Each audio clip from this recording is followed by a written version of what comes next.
Hey guys what's up, कैसे हैं आप लोग। स्वागत है आप लोगों का हमारे यूट्यूब चैनल पे। आज हम बात करने वाले हैं सेक्शन 194 आईए के बारे में, जो कि आपसे कहता है टीडीएस के बारे में। तो आइए शुरू करते हैं छोटा सा इन्फॉर्मेशनल वीडियो आप सबके लिए। जब भी आप कोई इमूवेबल प्रॉपर्टी परचेज या बाय करते हैं, उस केस में आपको सेलर का टीडीएस डिडक्ट करना होता है as per income tax act 1961। ये टीडीएस किसको डिडक्ट करना होता है? ये टीडीएस बायर को डिडक्ट करना होता है। अब चाहे आप कैसे भी बायर हैं, चाहे आप इंडिविजुअल हैं, चाहे आप प्राइवेट लिमिटेड कंपनी हैं, चाहे आप एनजीओ हैं या पार्टनरशिप फर्म है या व्हाट्सोएवर। प्रॉपर्टी का यहाँ पे मतलब है लैंड और बिल्डिंग, लेकिन वो रूरल एग्रीकल्चर प्रॉपर्टी नहीं होनी चाहिए। बट हाँ, रेजिडेंशियल प्रॉपर्टी है तो भी आपको डिडक्ट करना है, और कमर्शियल प्रॉपर्टी है तो भी आपको डिडक्ट करना है। अब ये टीडीएस आपको डिडक्ट कब करना है? जब आप बाय सेलर को अपना कंसिडरेशन प्राइस पे करेंगे, उस टाइम पे आपको डिडक्ट करना होता है ये टीडीएस। और टीडीएस आपको किस केस में डिडक्ट करना है? जब प्रॉपर्टी की वैल्यू जो आपने पे करनी है सेलर को, वो अमाउंट जो है 50 लाख या उससे ज़्यादा है, उस केस में आपको टीडीएस डिडक्ट करना होता है। टीडीएस कितना परसेंट डिडक्ट करना होता है? टीडीएस आपको 1% डिडक्ट करना होता है, 1% of the total amount which you will be paying to buy that property. अगर सेलर आपको अपना पैन नंबर प्रोवाइड नहीं कर रहा है, उस केस में आपको टीडीएस जो है वो 20% डिडक्ट करना है।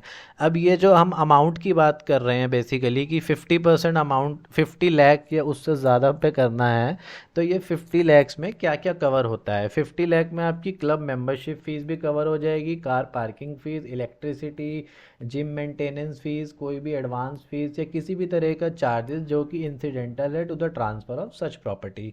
अगर ये सारी वैल्यू मिला के 50 लाख या उससे ज़्यादा है, उस केस में आपको टीडीएस डिडक्ट करना है सेलर का एट द रेट ऑफ 1%। अब ये जो आपने टीडीएस डिडक्ट किया है, इसका आपने करना क्या है? अब ये जो आपने टीडीएस डिडक्ट किया है, इसको आपने डिपॉजिट करा देना है इनकम टैक्स डिपार्टमेंट के पास। कब तक जमा कराना है आपने? जमा कराना है आपने with in 30 days from the end of the month in which deduction was made. देखिए फॉर एग्जांपल अभी हमारा मई चल रहा है, आपने फॉर एग्जांपल 26 मई को एक प्रॉपर्टी परचेज करी है और आपने उसका अमाउंट पे किया है। तो आप अब इसका टीडीएस जो है आप मई में डिडक्ट करेंगे। जब हमारा 31 मई आएगा, वहाँ से आपने 30 दिन ये कैलकुलेट करने हैं। 31 जून तक आपने ये टीडीएस सरकार को जमा करा देना है। ओके। अब आपने जमा कराने के बाद अपनी एक टीडीएस रिटर्न फाइल करनी है, 26 क्यू भी बोलते हैं उसको। जब आप वो अपनी रिटर्न फाइल कर देंगे, उसके 5 से 6 दिन बाद आपको ट्रेसिस की साइट पे जाके 16B डाउनलोड करना पड़ता है, और it's mandatory to issue that form 16B to the seller of the property. क्यों इशू करना मैंडेटरी है? बिकॉज जब भी सेलर अपनी इनकम टैक्स की रिटर्न फाइल करेगा, उसको वहाँ पर अपनी टीडीएस की डिटेल्स मेंशन करनी होती है।